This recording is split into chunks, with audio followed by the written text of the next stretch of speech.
did actually have somebody say to me how lucky I was because I didn't have children. Her actual words were, "You are so lucky you don't have children, Nicci. I wish I had never had my children. You are far better off with your dogs, who are adorable." And I tell you, that absolutely floored me. Now, this was a time, it was about 3 years ago this happened, maybe 4 years ago. And at that time, I wasn't confident about speaking out. Well, certainly not as confident as I am now. I sat there shaking, quite physically shaking. We were actually in a bar having a drink on Sunday morning at the local farmers market. And we were in a group of probably about 10 people. And this woman who said it to me had known me for 10 years. She'd known all about my surgeries and the failed IVF cycle I had as well. And she said that to me, and as I say, I was literally shaking. I couldn't speak.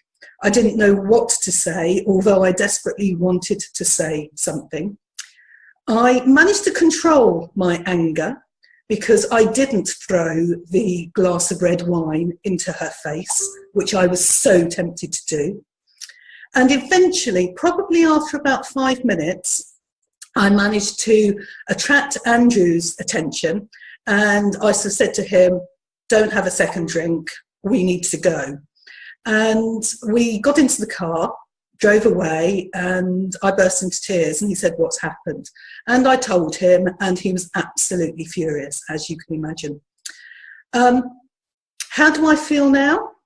Well, for a start, we used to see this person probably once a week, talk to her 3 times a week, maybe more. I used to consider her almost like a second mum. My mother's passed away. Now we see each other probably once every 6 months, and behind closed doors, she's known as the witch. That's how much I hate this woman for what she did to me. So I've never forgiven her. However, what I will say is that that experience led me to realise I needed to do something, and I needed to find some kind of emotional healing, develop some emotional resilience so that I could start speaking out when I needed to.